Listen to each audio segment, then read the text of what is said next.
The tension was palpable in the air as Patricia's voice cut through the stillness of my ranch. "I'm calling 911. You're stealing land that doesn't belong to you." Her tone was caustic, hurled from the corner of my land. Her purse-dwelling little dog yipped from its vomiting. There, echoing her indignation, I was rooted. A hammer still clutched in my hand, having just emerged from the barn. Patricia, in her oversized sun hat and dark sunglasses, paced ranting by my gate. Already on the phone with dispatch, her green golf cart emblazed with HOA president and gaudy gold stickers, parked like a throne behind her. "He's trespassing. Destroying HOA property," she screamed, fake tears dripping for effect. "There's a man here, moving equipment, cutting tree sheet could be hazardous." I stood in disbelief, rooted to the spot she was accusing me of stealing my land. What Patricia didn't know, what would unravel. Her whole plan was that her 911 call was being directed directly to my uncle, Sheriff Daniel Thompson, the toughest lawman in the county. He wasn't only the sheriff, he was my mom's older brother, the man who throws me in the air at family barbecue by calling 911. Patricia had just awakened a bear, and she was going to encounter its claws. Let me back up to how all of this started. I'm Ethan Brooks, a 34-year-old civil engineer who quit the corporate grind to reclaim my late grandfather's ranch in Willow Creek County. This land, stretching over 15 acres, has been ours for generations, situated just outside a pretentious HOA subdivision that appeared long after our barn was constructed. I'd spent years in cities Portland, Phoenix, Miami, working on projects and get promoted, but the commotion and pretense wore me out when Grandpa died and left me the ranch. I envisioned my chance for something real. I left my job, loaded my dog Max into my truck, and drove cross-country with a toolbox and a dream. The ranch was a mess when I got there. The house listed the barn. Tilted weeds filled in the driveway and the fences were decaying, but to me, it wasn't broken, it was home. The locals welcomed me. Kind old man. Jenkins let me borrow his tractor, and Miss Clara. The pie lady brought peach cobbler on my first week. There was a warmth here I hadn't experienced in years, except from one individual, Patricia Langley, president of the Crestwood HOA. Patricia resided in a gaudy stucco estate where the manicured lawns of the HOA conflicted with my rugged pastures. From day one, she treated me like she owned the horizon. She rolled up in her golf cart, all smiles and condescension. "This is a quaint little piece of land," she said, looking at my barn like it was a landfill. "You should repaint it, such an eyesore." I kept my tone even. "It's my barn and this isn't HOA land." Her laugh was sharp. "Well, appearances affect the whole community. You'll see that was the start of our feud for months." She bombarded me with notices about Max's barking my unkempt wildflowers, my unauthorized chicken coop. I ignored them. Then last week, things escalated. I'd hired a crew to clear an old access row part of our deed since the 1950s that ran behind her affluent Patricia, eavesdropping from her balcony. Resolved I was hacking up her hoe's recreational property. She stormed over with a clipboard taking pictures, demanding we cease. "This is my property," I said. Holding up the deed, she jeered. "I have my documents, and the board will hear about this." I hadn't realized she'd do anything more than yell to call the police. 2 days later, her golf cart skidded to a stop outside my gate. I was piling lumber when her shrieks about 911 reached me. "He's a thief!" she screamed into the phone. My pulse accelerated, not out of fear, but out of the absurdity. She just made a fatal mistake. Sirens howled in the distance, red and blue lights flashing through the pines. Patricia grinned at her dog. "That'll teach him." I stood arms crossed. A sheriff's car pulled up, dust rising. The door opened, and out stepped Uncle Dan Badge, shining eyes hidden behind sunglasses. Patricia's jaw dropped. "Ma'am," Dan said, his voice low and measured, "we got a call about trespassing and theft." "You the caller?"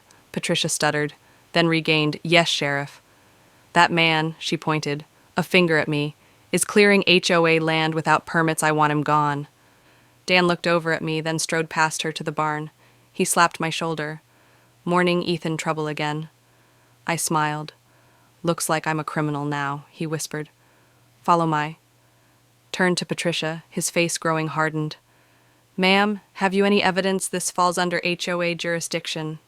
She blinked, then searched her purse and came up with a folder of citations, then read through them. Unimpressed. These are HOA documents. They are nothing here. This ranch has been Brooks family land since '58. I helped build that fence as a kid. Patricia's face turned red. That's impossible. I was led to believe this was community expansion land. Dan cut her off. Call 911 again with a false report, and you'll be the one who ends up in cuffs. She froze, holding her dog's carrier. You're biased. You're his uncle. Dan nodded, and the sheriff. Unless you've got county records, stop bothering him. Patricia spun, muttering, This ain't over, and drove off in her cart. Dan chuckled. She's a piece of work. Let me know if she returns. I nodded, but his warning stayed in my mind. She won't lose quietly. He was right next morning. I awoke to find my gate padlocked with a red sign, property seized by HOA for code violations. 3 men in yellow vests were loitering nearby, one hammering a post, another snapping photos. What's this? I yelled. The leader smirked. HOA orders your lands under review for misuse. I snapped their pictures. This is trespassing. Tell Patricia she's done. Max growled as I stormed inside. Grabbing my deed and maps, I called Dan. She locked my gate and posted a spurious sign. He was there in 20 minutes with 2 deputies. Unlock it and leave. He told the man, or you're arrested for trespassing.